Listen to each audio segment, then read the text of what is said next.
right, guys. Thank you guys for hopping on here tonight. We really appreciate you clicking through and watching this training program that we're going to be having.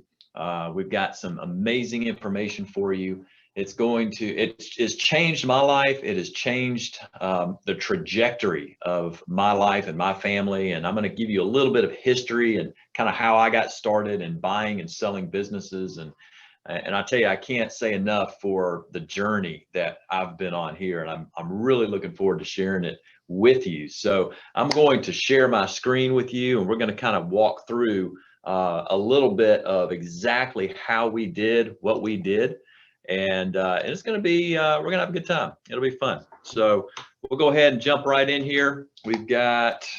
Let's see if I can make this work. There we go. All right. Welcome to Blue Ocean Investing. We started this training program a couple of years ago. Really, we had a lot of folks that were approaching us wanting to know how we do what we do, because we've got some unique ways that we structure business buying where we don't have to spend any of our own money usually. And in fact, we've been able to structure these deals where we make money when we buy businesses. We get cash back whenever we buy these businesses. And so that's been really the unique part of this, because capital is always an issue. A lot of times it's finding the money to be able to put deals together. And so the way we've been able to structure things kind of takes some of that out. And so that's going to be a little bit about what we're going to show you on the training tonight. But the first thing I wanted to hit, and this is really what got me interested in this entire business buying process, is we call it Blue Ocean Investing. One of my favorite books is called Blue Ocean Strategy. And the book primarily talks about, you've got the red ocean of competition. You've got tons of people that say in one particular market, there's a lot of competition. You're always trying to beat them. You're always trying to differentiate yourself. You got to come up with a competitive advantage. You've got to segment existing customers. You got to exploit demand. And it's just a bloodbath. That's why in the book he calls it a red ocean. It's because it's just full of people all going after the same thing. But if you can find a blue ocean, and what he's discussing is a market or a niche or an area where really there's not a lot of competition, you can do whatever you want. So he talks about, in his book, you've got uncontested marketplace space. You've got you can make competition irrelevant. It doesn't matter. You don't have to worry about all the different things that you have to do in the red ocean. And so what I have found, and this is really what got me into this, we call it the blue ocean of mergers and acquisitions. So EPI, I would suggest you guys check it out. It's the Exit Planning Institute. And this is an organization, it's a nonprofit that tracks the exit planning and the strategies of business owners. You got a lot of baby boomers that are aging out. They own small businesses. They've had them for 10 years, 20 years, 30 years, and now they're ready to sell. But the problem is that, and you look at these stats here, 80% of businesses that you see listed for sale don't sell. And it's not necessarily because they're not great businesses. It's because there's not enough buyers. So when we talk about blue ocean, there's so many opportunities out there that aren't being taken advantage of. And if you can figure out a way to kind of systemize it and get into that process of buying businesses, you can pretty much buy as many as you can handle. And so we're going to talk about all that a little bit. But 4.5 million businesses are going to transition over the next 10 years. As baby boomers are aging out. 63% of them are owned, and SMB stands for small to medium-sized businesses. They're going to be transitioning out. Only 10 to 20% of them listed will actually sell due to lack of buyers, which means 80% of them go unsold. It's just absolutely stunning, the amount of opportunity. And so over the past few years, since our first deal, we've purchased millions of dollars of businesses that come with commercial real estate. We haven't used any of our own money, none of it. And I'm going to show you exactly how we did it. So by the end of this talk, you're going to know the steps in buying your first business. We're going to go through all of that. Not only buy your business, but make money when you close. with zero money of your own and with little training. I mean, when I started doing this, I owned a insurance business. I'm going to talk to you a little bit about that as we go through, but I did this 5 to 10 hours a week, just kind of figuring it out. A lot of trial and error. So this training today is going to drastically cut your learning curve in how to buy businesses. So why are we doing this? I told you earlier, we were being contacted daily, still am, from opportunity seekers, investors, business owners, people wanting to buy businesses that want to be a part of this movement. I think more people are recognizing the opportunity here. And if you can get kind of an edge and kind of get out in front a little bit, you can really cut that learning curve down and cut some time off if you've been able to be successful. And what a lot of people don't get is, they've been doing something the same way their whole life, and they're still getting the same results, and they don't know why. So if you're going to reach that 1%, you got to do what the 99% aren't doing, and you got to get out of your comfort zone a little bit, and that's okay. There's nothing wrong with that. So tonight's float plan. So being Blue Ocean Investing, which is the name of our platform here, we decided to take on a nautical theme. So I'll be your captain tonight. I'll be walking you through our process. I'll tell you a little bit about who I am. So we'll go over that first. Then we're going to go through the voyage. We're going to tell you how we got where we are now. Then we're going to dive into some surf and turf. This is the C term, I guess you'd say, for meat and potatoes. All right. So now at this point, we're going to really get into the nitty gritty. Then we're going to talk about shipbuilding, and this is a deal structure. This is going to be how exactly we put our deals together, navigational charts, mapping out a plan for you. And then we've got an opportunity for some questions and answers. So let's talk about me. I like talking about me usually. So my name is Chris Isbell.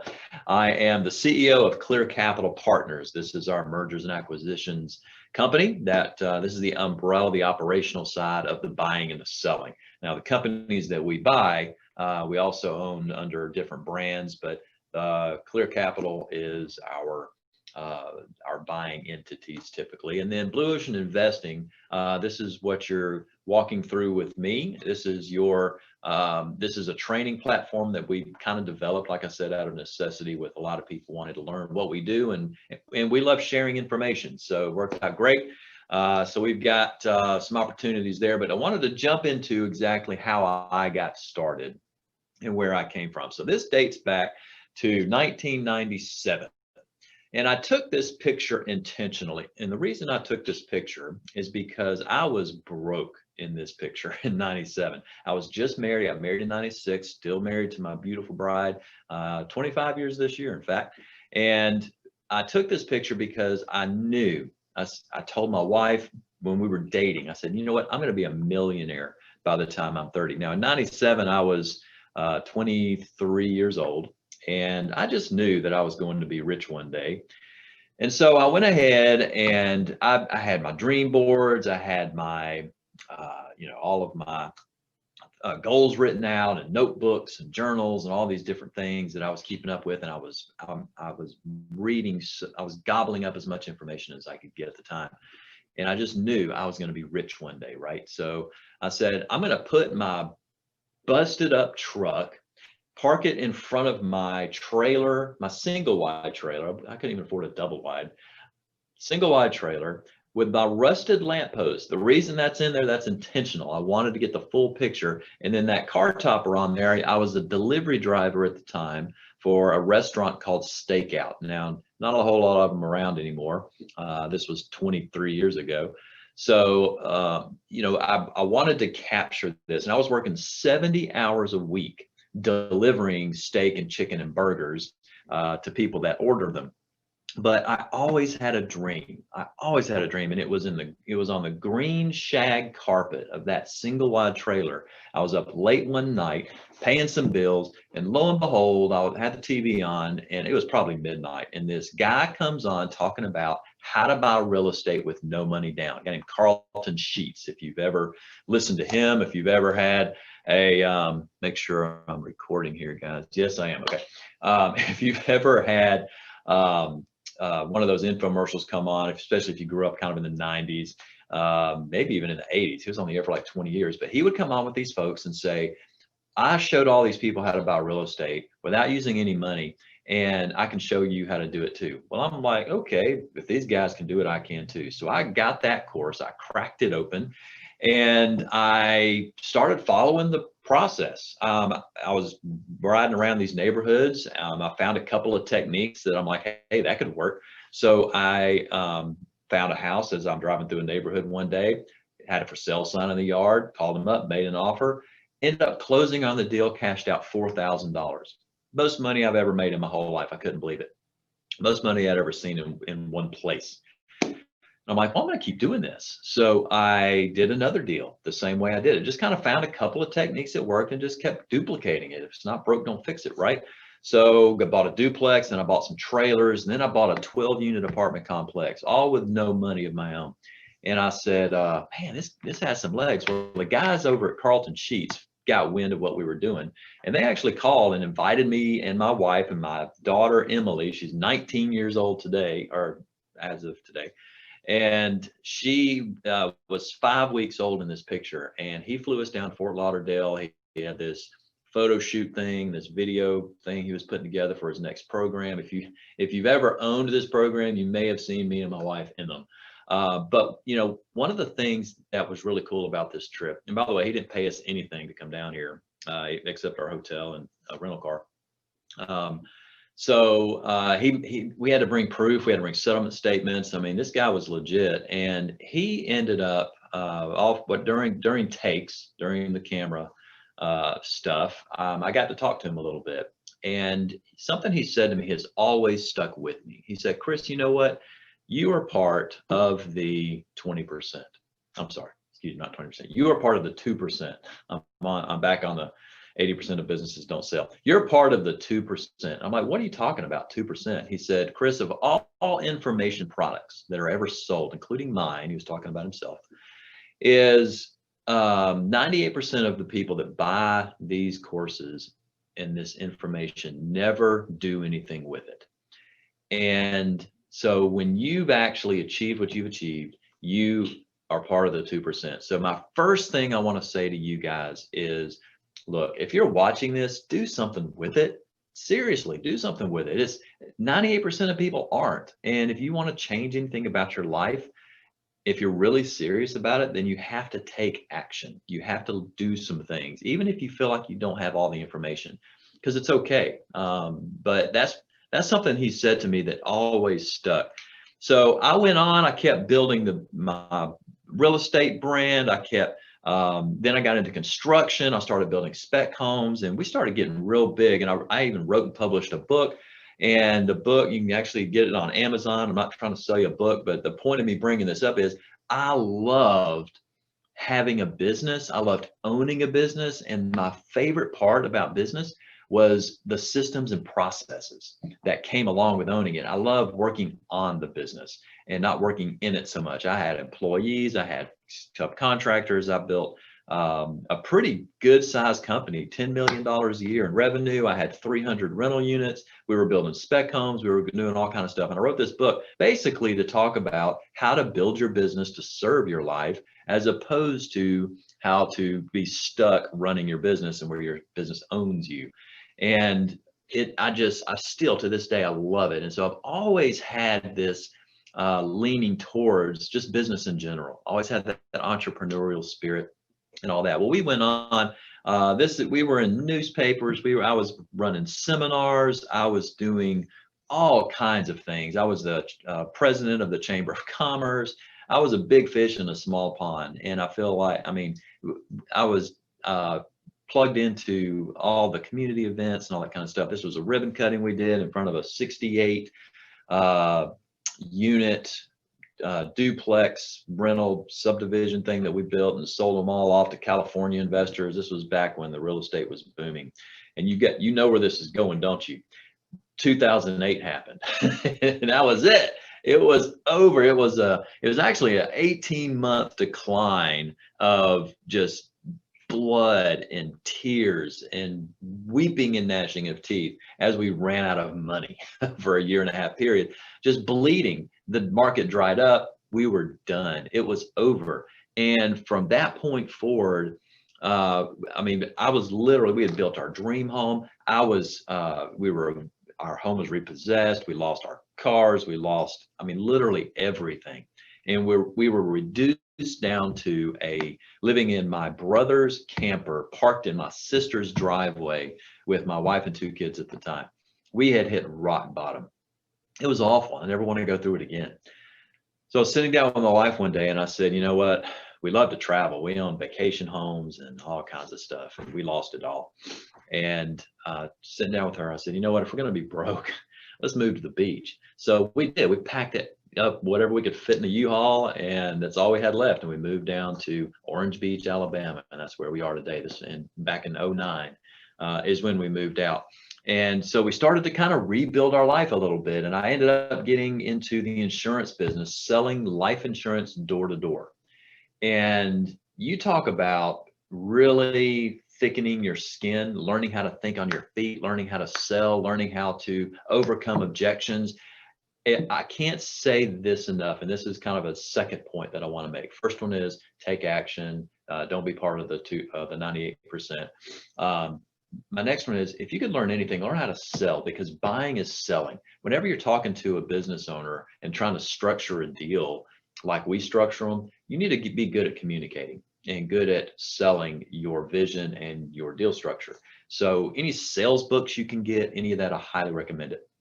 So we started rebuilding our life. We started going through kind of the door-to-door selling. I kind of got good at it. I kind of got where I could make a pretty good living. We got out of our little 2-bedroom condo we had moved into down here into a nicer townhouse. And then we got into, we moved to a pretty exclusive island down here in Orange Beach, Alabama, and we were able to start rebuilding our life. And we got to the point where I wanted to build my own agency, my own insurance agency. But here's the thing, I needed to find somebody who had done it. I'd never done it. Well, I found a guy that had done it. I said, man, whatever I can do to partner with you, that's what I want to do.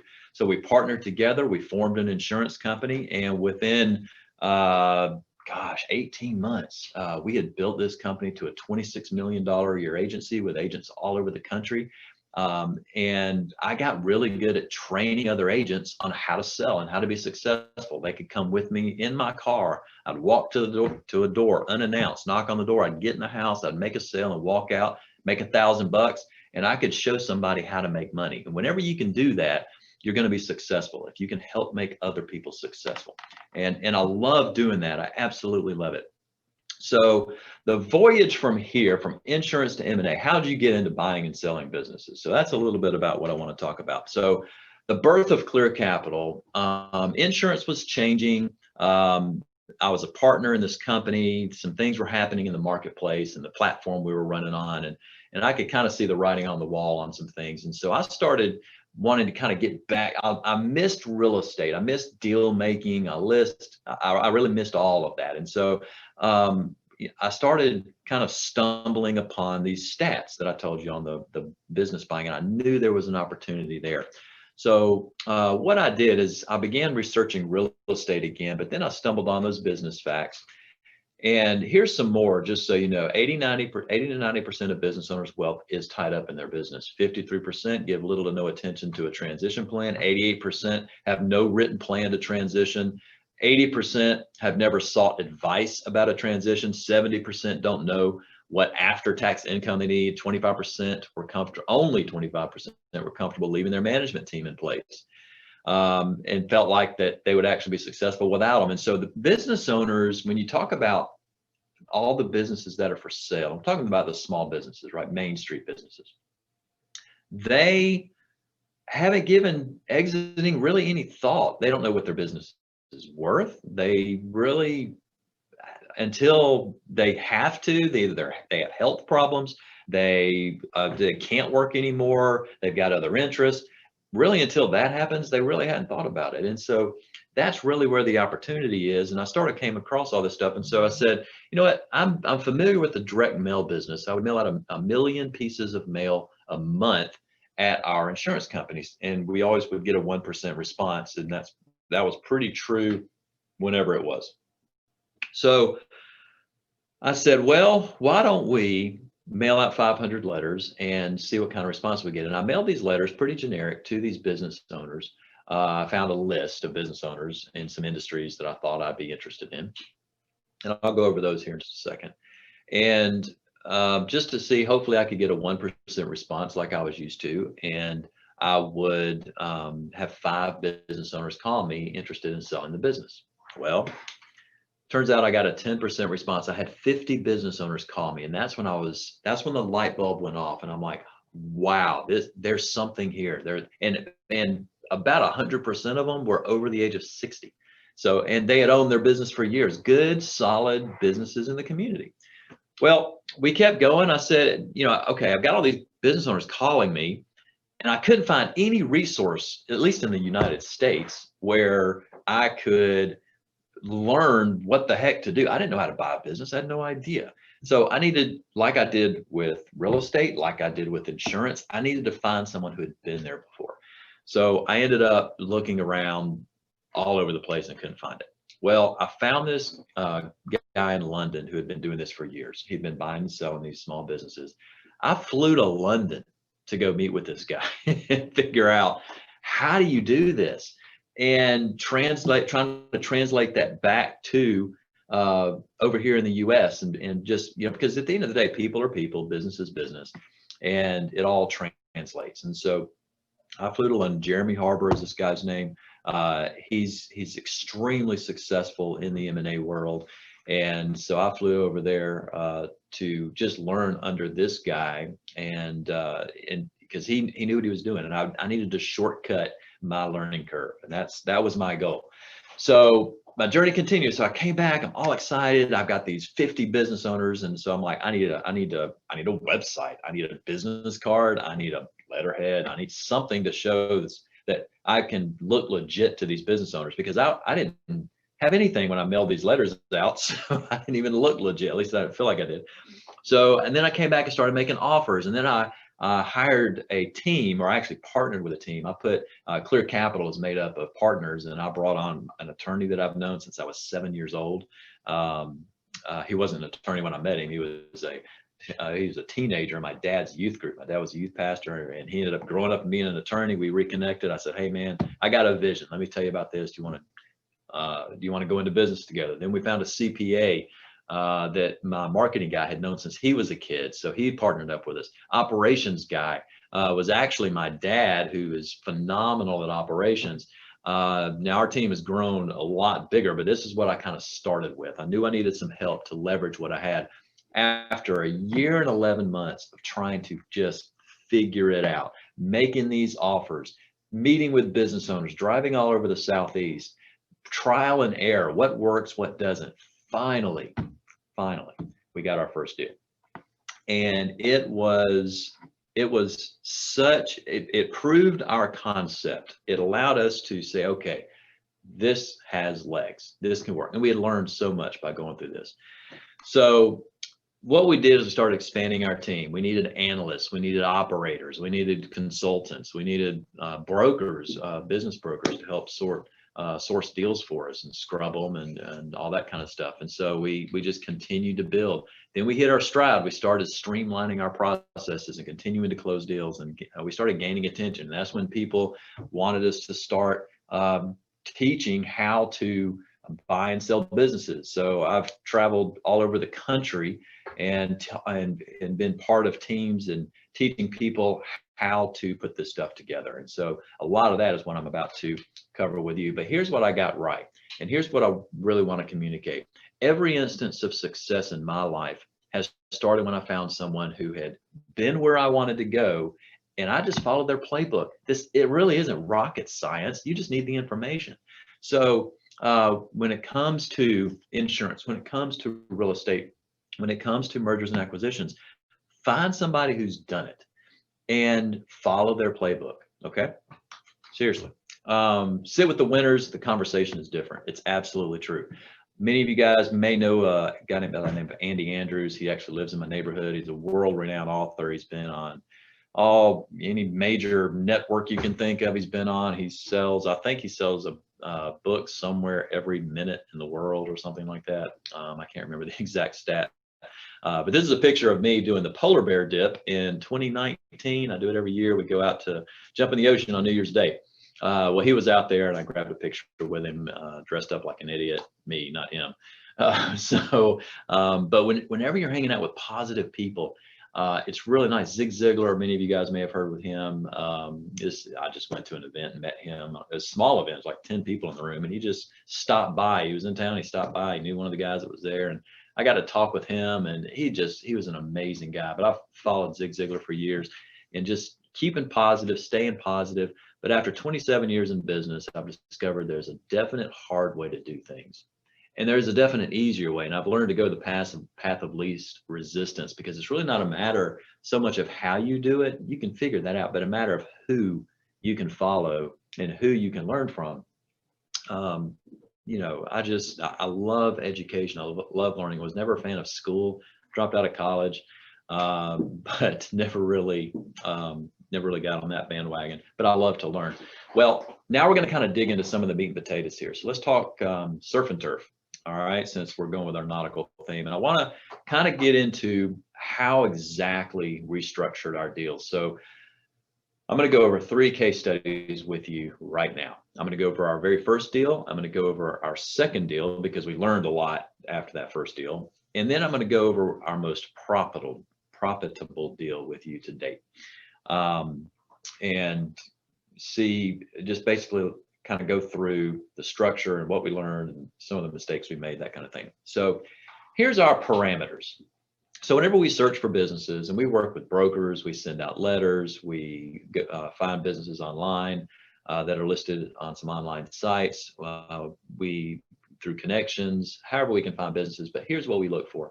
We look for businesses that are Amazon proof. And what I mean by Amazon proof is it's going to be hard for Amazon to take that over, okay, and go on a digital platform. I'll show you a couple of those here in a minute. 5 years or more in business, 5 or more employees, preferably with some management. $500,000 to $5 million in revenue. That's kind of when we talk about small businesses. That's what we mean. Preferably with real estate, not required, but we really like real estate because it's a way something you can leverage as part of the deal. And then open-minded owners that they do want to sell. They're reasonable. They're not unreasonable. And so that's kind of our criteria. To give you a couple, we've got about 26 different verticals that when we started mailing out letters and approaching people, we were about 26 different types of businesses that we had identified. Some of those are childcare, pet boarding, auto repair, HVAC, plumbing, dry cleaning. There's several more, but we feel like it's hard for Amazon to watch your kid, watch your dog, fix your car, come and fix your air conditioning, clean your clothes. Some of these things, it's going to be hard for them to take over. And so that's why we kind of stay with this. And also businesses that are kind of recession resilient. And we ended up, childcare is listed first because we mailed to all these businesses, and our strategy was we're going to mail to all of them, and whichever one we can close on first, that's kind of the place we're going to live. Childcare is the one that we closed first, so now we kind of live in childcare. But all of these are great options. It's going to be hard for Amazon to replace it, and a lot of these can really kind of weather a recession. I'd lived through a recession. I lost everything, so that was very important to me. So here's our first deal. So this is our first case study. This is a learning center that we found. It says gymnastics on the side of the building and wrestling. But they had like an after-school program where they would take kids after school and they'd do their homework, and some of them could go do gymnastics and stuff. And it was a neat little business concept. They were doing they were small. And by the way, we broke our first rule with this. Again, it was our first deal. We were just trying to make something happen. They were only doing $340,000 a year in revenue. The profit was $60,000 a year. They wanted $1.3 million. Most of that was for the real estate. It's a nice building, big building, 10,000 square feet, huge piece of property. And the reason they were selling is because they had bought a security business. And so they were looking to get out of this and move on. Well, with this particular deal, there was some opportunities that they weren't taking a part of that we felt like we could capture. And so we decided to put together a sale leaseback. Now, if you don't know what a sale leaseback is, let me take a quick time out. I'm gonna tell you what a sale leaseback is. A sale leaseback is just in simple terms. Let's say John owns an auto repair store. All right, so you got John's Auto Repair. He owns the property and he owns the business. So he owns both of them. And a lot of times you'll see a business owner who owns John's Auto Repair LLC, and then maybe he owns John's Real Estate LLC. And the auto repair just pays rent back to this. There's tax reasons people do that. You guys are probably mostly familiar with that, but a sale leaseback, all it is, you got that property and there's a lot of locked up capital there. So let's say John owns his auto repair store and he wants to expand or buy some parts, or maybe he wants to invest something somewhere. He needs some cash. Well, the property is a great source of cash, but he don't want to refinance it because that loan's going to still be on his balance books, and maybe he doesn't have the credit. I don't know. He just doesn't want to sell. So what he does is he turns around and he sells just the property to an investor, finds an investor, sells the property. And then, so the investor pays John, let's say it's $1 million for the property. Now John has $1 million after he's paid off whatever he's owed on it. And then John's business, John's Auto Repair, now just pays rent to the investor that bought it, right? Pays him a good return on his money. So the investor's happy, the investor's making money. John's got a good business. He's been around a long time, a good track record. Now John's got some capital. The investor has a good investment. So this is the basic concept of a sale leaseback. So types of places where who are interested in sale leaseback opportunities. We have an investment fund that we've actually structured now ourselves with Clear Capital. That's our company. Then you've got commercial real estate investors. You got REITs, real estate investment trusts. There's investment groups, family offices. That's just kind of smaller investment funds that they're a little more nimble. In some cases, 1031 tax-free exchange investors. So there's a lot of folks that are interested in these sale leaseback type of situations. So how can you use a sale leaseback as an acquisition strategy? Remember, we're looking at buying this business. So how the heck does that even work? So here's how this works. Let's say if we want to buy John's Auto Repair. John put the whole thing up for sale, the business, the property, everything. He wants to sell it all. He's about to retire. And these deals are all over the place.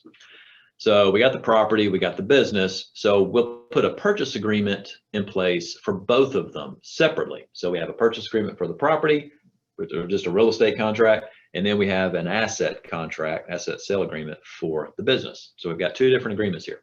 So we take our real estate contract to an investment group and say, hey, look, we got this property. Can we sell it to you for, X amount or whatever? And we'll go ahead. Obviously, there's some steps that go in the middle of all of that, but that's the basic concept. So then we buy the business, and then us as the business owners, we will rent the property back from the investor we sold it to. So he's got a good return on his investment, and now we own the business, and we don't have to worry about coming up with all the capital for the real estate. So, and then our strategy is to duplicate this and bundle all of our businesses together. And I've got something amazing I'm going to show you at the end of this that you're going to love. If you fell asleep, wake up right now and listen to this part. And I'm going to show you at the end how this works. Our strategy is to buy multiple, say in this case, auto repair centers, bundle them together, put some synergies in place, and then sell the whole bundle of them off to a large buyer. So we're making money when we sell the real estate to an investor. We make money when we run the operations of the business, the day-to-day, and then we make money when we exit the whole thing. And I'm going to show you some crazy numbers here a little later on. Now, all of that, I put a submarine there because we're talking hull crush depth. Okay, I like to liken there are a million moving parts in all that. So, but just to tell you what our strategy is overall. So let's get back to our Georgia Learning Center here. So what we do is we have we've got a group, and these are just some numbers. The only number you really need to look at is that one down on the bottom. They said we could flip this building to an investor for at the net at the bottom there. Our annual rent was $75,000. We could sell it for $789. There's some fees and stuff in there, and then $674,985 is what we could cash out at closing by selling it to this investment group that we went to. So we made this offer. This is the actual. You can tell it's a copy. Hopefully you can read this okay. But we said, all right, you want $1.3 million? We're going to offer you $1 million. We'll give you $400,000 for the property and $600,000 for the business. Now, this isn't an offer we would make today because we really learned a lot. I'm just telling you what we did. This was not a good offer necessarily. But we learned that we were going to be pulling $675,000 cash out of this thing, so we could give them $1 million. And so this was the offer that we made. We asked, we said we give you $675 cash coming from that real estate flip, but we need you, Mr. Seller, to finance $325,000 for us, 5% interest, and that's just the terms of kind of how that was structured. So here's how this worked out. Total price was $1 million. The seller was going to finance $325,000. Leaving cash at the end of this for $675,000. So remember, we flipped the property. We cashed out $674,985. We gave the seller $675,000. So we basically had to bring $15 to the closing table to be able to get this deal closed. So we bought this, $1 million deal, and it cost us $15 out of pocket. I mean, that's pretty interesting. Now, the challenge was obviously it was initially light in cash flow, but the solution that we had was to come in and open up a Mom's Day Out program, extend some of the hours. This place was only open 25 hours a week, 20 hours a week. So we came in, opened it up in the morning, did some stuff on the weekend, staying later, did some other things to bring in some additional revenue. So that's why we probably paid more for that than we needed to. But we still own this business today, and it's been 2.5 years, I want to say, that we built that or bought this. So we learned a lot. So I want to show you what we learned when we did our second deal. This was a learning center in East Tennessee. Sale price was $2.1 million. Better revenue. We're more on our target now, $836,000. The additional profit, the operational profit they were making is $150,000. And this was a woman, she'd been doing this for quite a while, 15, 20 years, and she was looking to retire. She wanted to move to another state to be with her grandchildren. And so this was an opportunity. She had built a wonderful center. And so this is what she wanted to do. So we said, you know what? That whole sale leaseback thing worked pretty good last time. Let's try it again. So that's what we did. So we ran the analysis on this, market studies, different things. We got a real estate group team that kind of does all this for us. And we realized we could sell that property, just the property, for $1,990,100. So that's what we ended up doing. This is the offer that we made straight from this is a photocopy of the appendix that we put together that we send over to the seller. So we said, all right, look, we'll give you 2.1. We're going to give you $1,890,000. I'm going to show you that in just a second, how that works out in cash, which happened to be 90% of the sale price. But we want you to finance $210,000. She agreed. So this is how that worked out. 2.1 million. She was financing 210. We had to come to closing with $1,890,000. We flipped the property for $1,990,100. Gave her the $1,890,000, which means we made $100,000 in cash from that. Now, something I wanted to tell you, obviously, when I say buying is selling, then you need to be able to sell yourself. You need to be able to convince someone that your structure, especially when it comes to the seller financing part. Well, this particular individual was concerned about the $210,000 because she can't put a lien on the building because we're selling the building. So what's the security she's going to have that we're going to pay that $210,000? So I came up with an offer and I said, all right, look, I'll tell you what, I'll give you $50,000 in an escrow account and you can sit there for 12 months. If if we default or if we don't make a payment, you can access that 50 grand to get us caught up on the payments. And she agreed. That helped kind of give her some warm and fuzzies that we were legit. So then we took out an extra 50,000, which was what was left at closing in cash. So that was the challenge of this deal, was securing the security note. And so the solution was we established that escrow account. So this is a screenshot that I took of our bank statement. This particular one was March of 2019. So we've owned this one for almost 2 years, and 46,371. There were some closing costs in there. So, but roughly 50 grand is what we were able to cash out on this one. There were 3 different transfers because of how there was one for the business, one for the real estate, because of how we allocated some stuff. but that was the transfers on it. So I'm like, we were just able to cash out 50 grand. I wonder if we can do this bigger. So here's our biggest deal that we did. This was 3 centers that we had bought all at one time in Arkansas. And the price for all of it, plus all the real estate, was $4.1 million. This lady, she had done a phenomenal job. $2,435,833 was her revenue for the previous year when we were looking at buying this. The profit she was making was $550,000 a year, and she was looking to retire. She'd been doing this a long time, done a great job. She had management at all the locations. Very impressive individual. I really like her. Just talked to her the other day, even here a couple years later. Anyway, this is kind of how this works out. You guys know the drill. We sent the property information away to our real estate guys. They came back and said, all right, looks like you could sell all these for $3.8 million in round numbers. So here was the offer we made. She wanted 4.1. I said, look, we'll give you 4 million, but here's how this is going to have to work.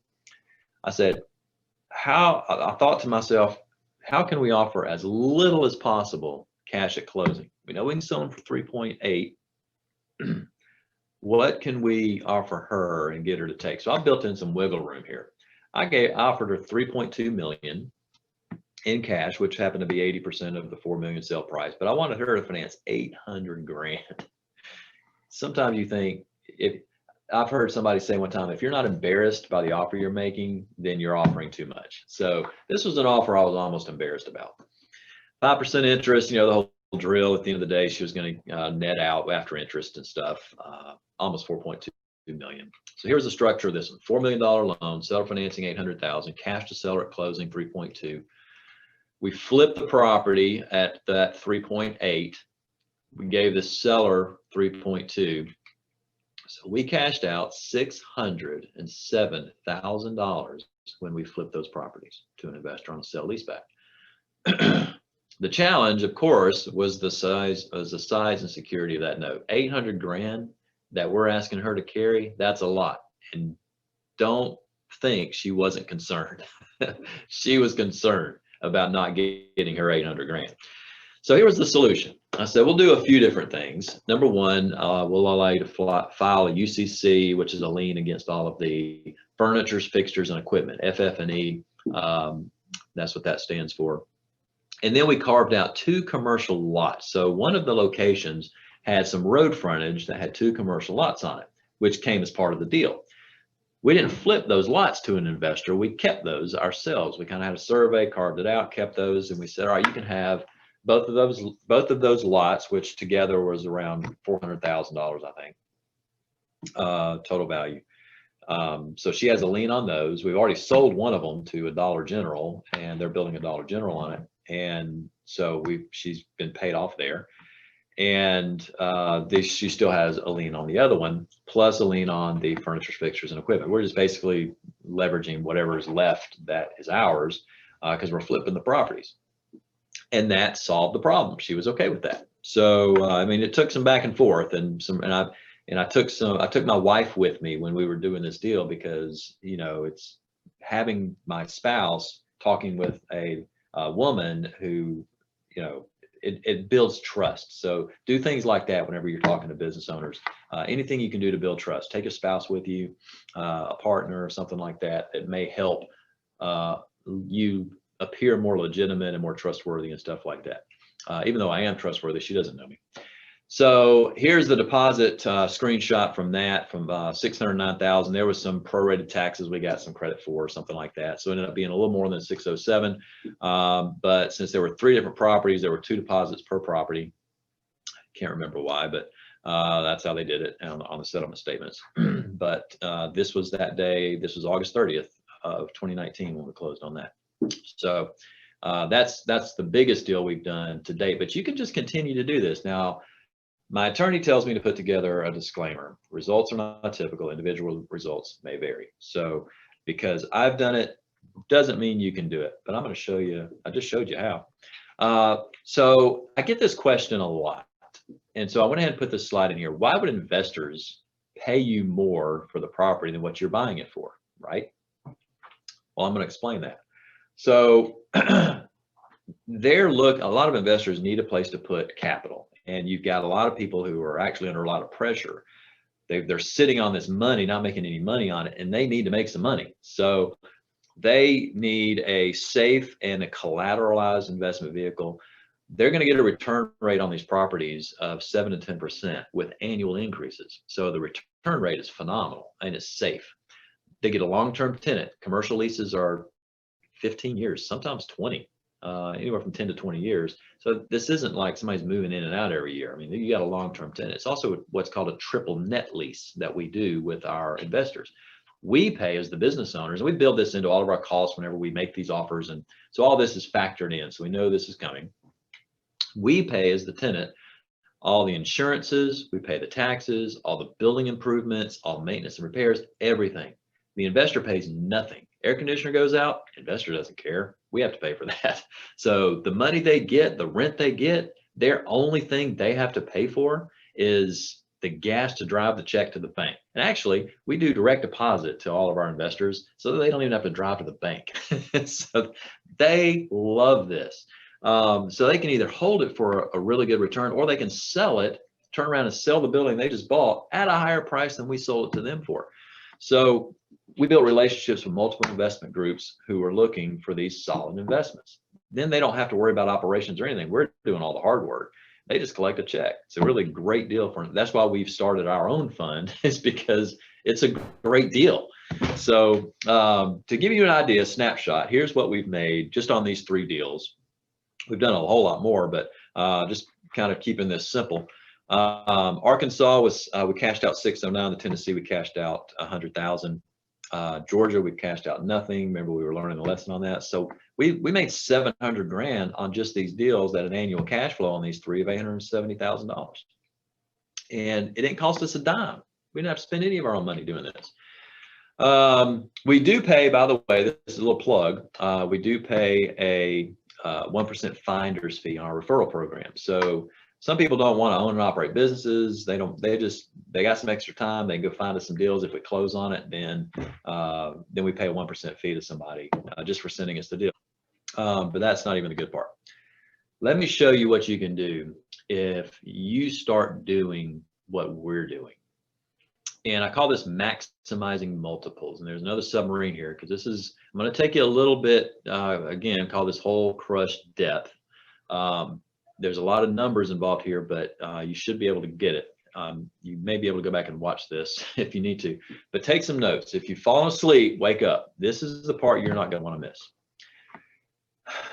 The difference between business and real estate, I like to refer to Monopoly. I love Monopoly. I love the game. I have since I was a kid. I haven't played since the tragic incident in our living room in 2003 when this ended up in pieces all over the floor. It ended ugly. It was bloodshed. It was terrible. So I've been banned from playing because I do get pretty competitive. But that's not the point. The point is, have you ever noticed you got all these properties, but there's 2 businesses on a Monopoly board? You got the railroad, and then you have the utilities. They're the only 2 businesses on the board, and everything else is real estate. Well, the difference, if you remember Monopoly, is the way that rent is paid, or the way income is generated. On the real estate, you land on it, there's a set amount of rent. You have to get more rent, you need to build hotels and houses and stuff like that. Well, with the businesses, you get paid more the more you own. So let's say if I were to buy a short line railroad and somebody lands on it, they owe me $50. But then if I also own Reading Railroad, they can still land on short line, and short line isn't any more, there's nothing different about it other than I own one next to it in the other railroad, and they owe me more money just because I own more. Now they owe me, because I own two, they owe me $100. Keep going around the deal. If I own all four and somebody lands on short line, they don't ever have to land on any of the other ones. But just because I own them, they land on short line, they owe me $200 just because it's bigger. Same thing with the utilities. If I own just Waterworks, they owe me 3 times the roll of the dice. But if I also own whatever the other one is, the utility, what's the other utility? Oh, the electric company. If I own both of them, they owe me, they never have to land on the electric company. If all they ever land on is Waterworks, just because I own the electric company, they owe me 10 times roll of the dice. So I like to equate it to that because the same thing works in real life, okay? BizBuySell.com puts out an insight report once a year, and this is extremely valuable information. If you guys aren't getting this, you should look. You can Google it.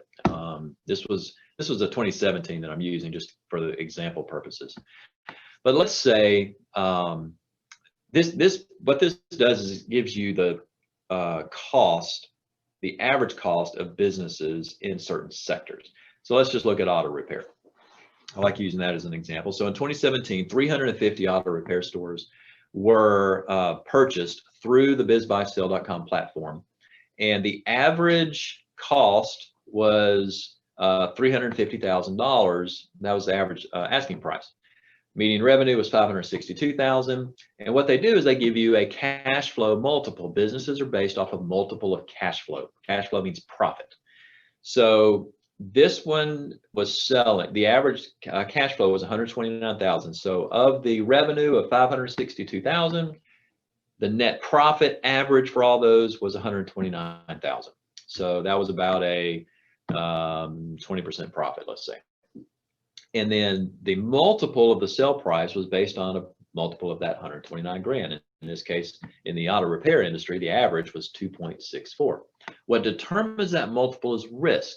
If you're looking at one business owned by one owner, and that owner works in that business 60 hours a week and they want to sell, there's a lot of risk in you buying that business, because you got to get in there, and now you got to be the guy that is running the business. You got to work in it every day.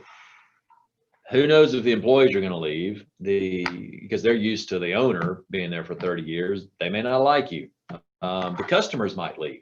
There's a massive amount of risk in buying just one single operation. Now, people do it all the time, and it absolutely can be done, but the multiple is 2.64 because that is pricing in the risk, okay?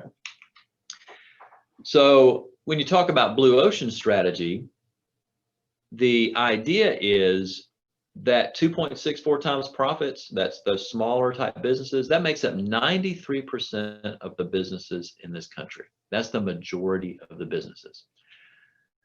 But most of the money that you see, if you see up here, I've got equity funds, national chains, investment bankers, they're never, ever going to even think about looking at a business that small. It's too much work. There's too much to deal with. So the question is, how can you move that guy over there to 2.64? How can you move him to that next one that would sell for 7 times? And the reason it's worth 7 times is because once you get into multiple units, regional management, you got higher profits, you got some systems in place. Now there's a lot less risk, right? Because there's more automation. Risk is spread out over multiple locations, a lot less. So that's worth, say, 7 times profits. Well, then over here, and I'll put this just for the sake of it, if you're looking at, your capital markets and buying businesses in, or just buying stocks, I mean, you're talking 20 plus times profits. And that's because you can get in and get out with your money the same day. They've got layers and layers of management. If the CEO, gets hit by a bus, there's somebody else to take their place. Very, very low risk typically in investing in they got scale, they got liquidity, all the systems and stuff. So that's why, but what determines that multiple is the level of risk. So the bigger you are, the less risky it is. So here's where the magic happens. Let's say I buy John's Auto Repair, for instance, and his profit is $100,000 a year. Okay, so his multiple, let's use that 2.64 number. His profit is, or his value of just the business, by the way, we're not talking about real estate. This is just the value of the business. Real estate's separate. They're going to have an appraisal, all that. So just the business is worth $264,000, let's say. So I'll come along with our holding company, and what I'll do is I'll buy John's business, but I'll buy another 10 businesses. And let's say, for the sake of simplicity, they're all doing $100,000 a year in profit, okay, individually, all these locations. So the $1 million, now I've got $1 million in profits, 10 locations at 100 grand a piece. Well, now because it's bigger, then just because it's bigger, I haven't made any of them more profitable at all. At all. They're the same thing now as they were when I bought them. But just because it's bigger, now I can use a higher multiple. I could sell these at a higher multiple because I've put a regional manager in place that now kind of manages these 10. I've now centralized accounting, centralized some software. Now I've got shared marketing costs instead of individual marketing costs. I've got economies of scale. All of that has now gone into play. I put them all maybe under one brand. Now it's worth a whole lot more.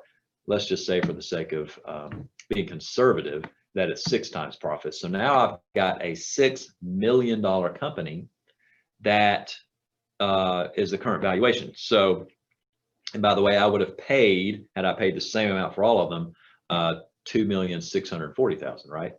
So I've doubled my money, almost tripled.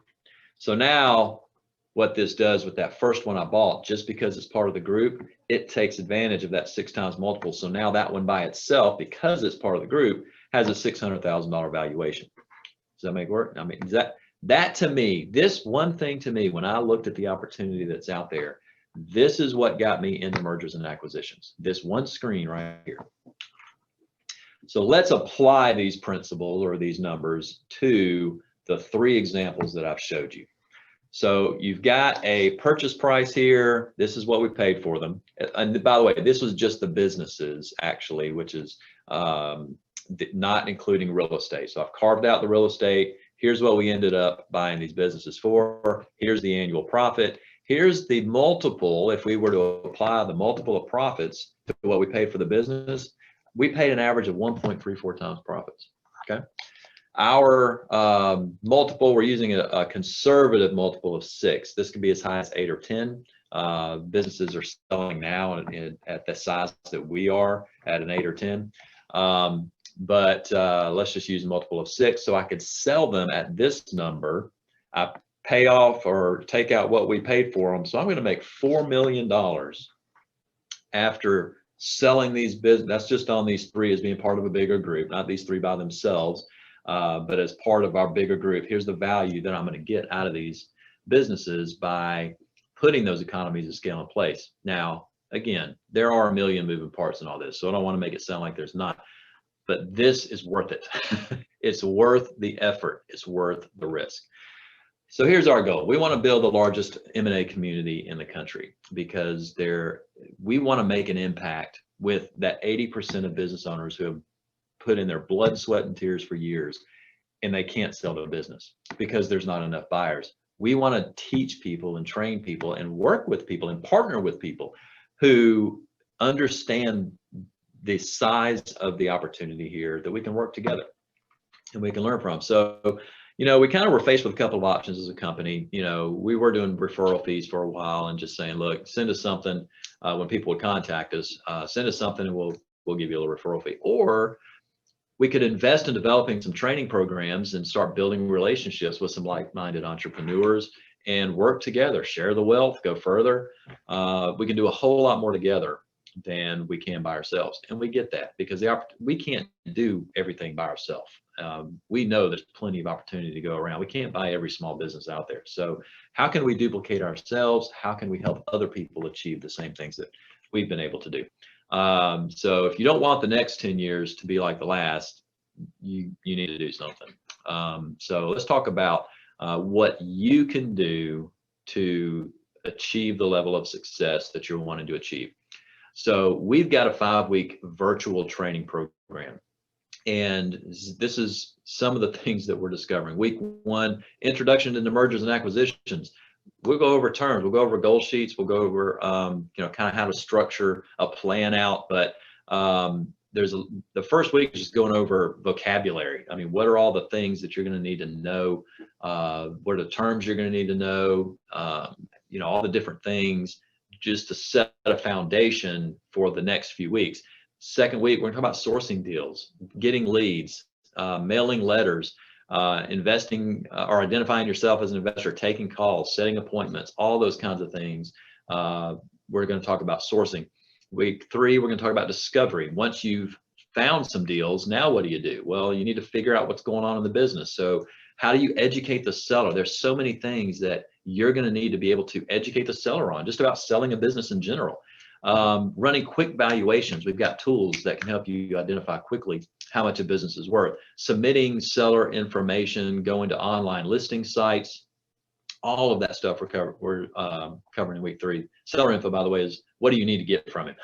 What do you need to get from the seller? Week 4, how do you analyze all that information you got from the seller? How do you structure an offer? How do you make it? We're going to talk about earnouts and some different things. Combining sell leasebacks with roll-ups, all that kind of stuff. Then bonus, we got a week 5 here that we're going to go beyond the closing date, and we're going to talk about transitioning the business. There's a lot of things you need to do before you close, while you're closing, and after you close to transition the business.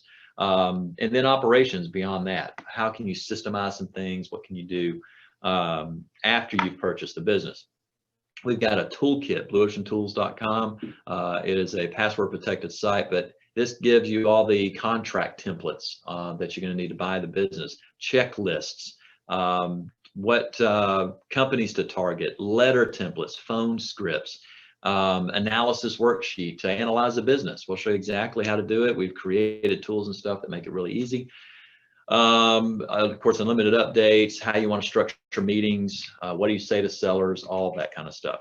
This is some screenshots of, we've got a couple of different platforms. Blue Ocean Tools is one of them. We've got another one that has all the same content, so you can use one or both. But this one's Blue Ocean Tools that we use, but we got the sourcing. We make this real easy. Steps 1, 2, 3, and 4.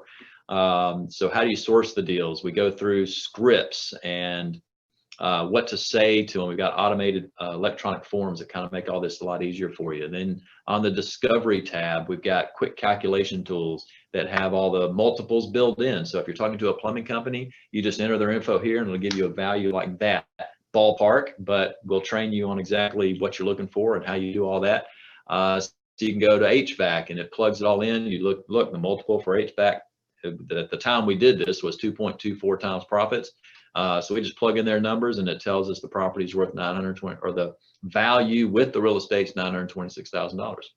So as you're talking to sellers, you can very quickly know if they're just smoking crack because they want $10 million for this business, or if they're realistic and they want somewhere around $1 million. Now you got something you can work with. Then the next tab we go over is our analysis tab. This is our this automatically generates an offer for you. We'll show you how to use all that. This goes over how to plug in all the numbers, and then it actually puts together, if you saw the offer, the photocopies of the offers we made, that's automatically generated based on making sure you're profitable. You tweak the numbers, make sure the offer you're making is going to make you money when you transition the business. And once it does, you go to another tab, the offer's all automatically there. You just print it out and submit it to the seller. Makes it super, super easy. Submission, we do have people that submit some deals to us. If that's something that you want to do to be reviewed, then we've got a submission tab. You can send it over to us with all the pertinent information, and we can help analyze it and all that kind of stuff. We also got some other training platforms and stuff like that. So just for review, we've got the the 5-week sessions. We do also do a 3-day live training session with COVID and all that. Now we're doing them all virtually. So it's all the same information. We just do it in 5 sessions. We do have a mastermind call, which is really nice. This happens every Tuesday at 11 a.m. Eastern time. And this one thing right here is probably the most valuable because we talk about actual deals. We just have a group of guys that and ladies that get on every Tuesday at 11 o'clock, and we talk about deals. Everybody gives an update. Here's where I'm at. Here's where I'm struggling. Here's where I could use some help. Here's what I need. And we go over specific deals. We'll share the screen. We'll go over financials. We'll go over all kinds of stuff. It's really cool. 12 months access to that Blue Ocean tools, all the different tools on there. Future versions, of course, are all included. Here's a guy, love this guy, Eric out of Texas. He's one of the guys that I've worked with. This is just something that he sent me this in an email. I said, you know what, I'm going to throw this up on the screen. I'm so excited when he's in the convenience store business. He did the same exact strategy we did, mailed to a whole bunch of stuff. For him, it happened to be convenience stores. So now he's buying convenience stores, gas stations, that kind of thing. He was successful before he even started doing this, but this is something that he has gotten into that I've worked a lot with him. He's done a phenomenal job. But I got some bonus material in here that we put together. Is all of the that bonus, that 5th week, is all acquisition process, everything pre-purchase agreement, then everything post-purchase agreement, everything post-closing, any ongoing tasks, some automated things you can do to help manage some of this for you. And we've also got a hidden link that's got all the forms. It's got all of the due diligence checklist, all the purchase agreements, the vendor forms that you need to get all completed by the seller, all of the proration worksheets, all of the employee. I mean, you got staff now you're working with, you've got HR functions and marketing things, and you got all kinds of stuff. And all of these forms will save you, I mean, tons and tons of money having somebody else come up with all this stuff. Also, we give everybody out a free book along with all the slides to this as well on here. Don't Drive, Be Driven. This was written back, and I wrote that book, it's probably in 2009 or 10, something like that. But pretty much most everything I learned on automating a business, putting in different things that really can help you enjoy life from your business instead of being married to it so much. So we got the bonus week and all that stuff in there. Ben, love Ben to death. He has been super successful in just one of the guys that has just done a phenomenal job he's been able to transition out of his full-time job and just do this full-time now, buying businesses. And he's absolutely loving it and doing a phenomenal job.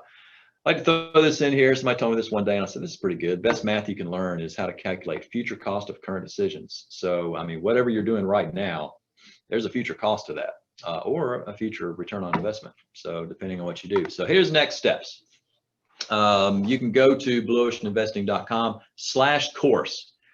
Make sure you go to /course on there and you can get started. And it's tons of information also on you can join our Facebook group. On YouTube, you can go to Blue Ocean Investing and look up YouTube. There's a bunch of great videos on there that we've put together that just kind of go in a little bit more training stuff as well.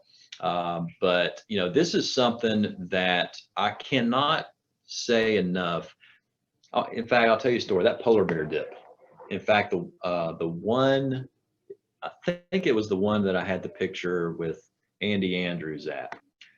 But I had my insurance business. I knew some things were changing. I knew I needed to make some changes. I'd been kind of I mailed out some letters. I had, kind of been piddling with it, but it was time to get serious about buying businesses because I kind of had one foot in, one foot out. And I just got to a point to where I'm like, you know what, this is the year. This is the year that I'm going to make this happen. I've been piddling with it for, I don't know, 8 or 10 months. And I said, this is the year we're going to make it happen. And my insurance company had put out these little bracelets. And the reason you do a polar bear dip is because you want it to symbolize something. You're shedding whatever was in the last year and you're growing into or moving into whatever's in the new year. It's symbolic.